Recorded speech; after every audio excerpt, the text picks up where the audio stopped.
let's look at number 2 now. And now we're going to describe determiner and the determiner phrase in a written form, alright? So let's analyze the red book. Again, you know that the determiner in this case is a word the, okay?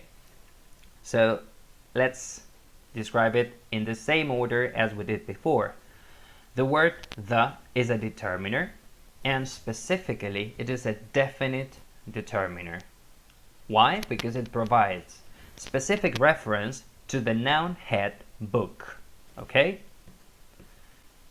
As you know, this description has to do with the type of word, the subclassification, the subclass of word it is, and the type of grammatical information it carries, or the features.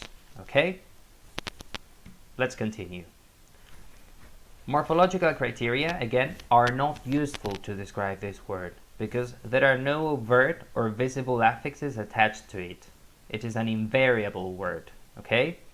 Again, morphological criteria.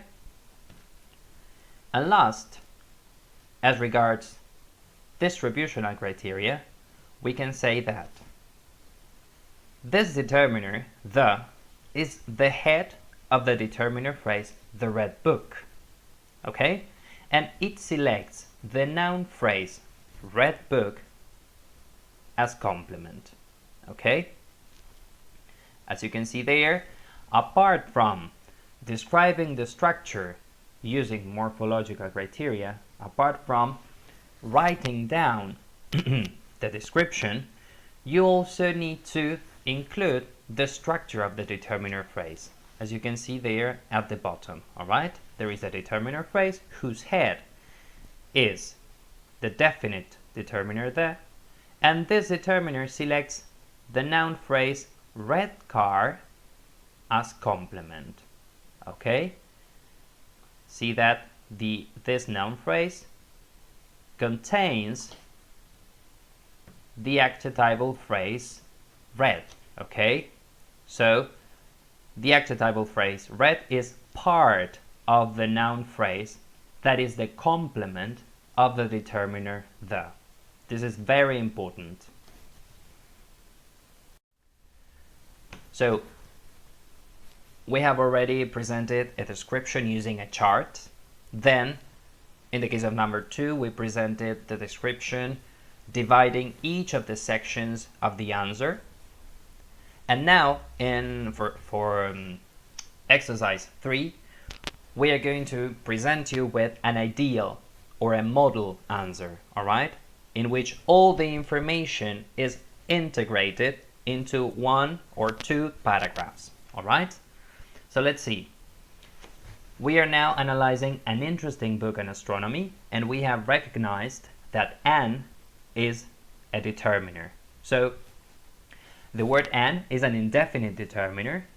It provides indefinite reference to the noun head book, and according to distributional criteria, the determiner an selects the noun phrase interesting book on astronomy as complement.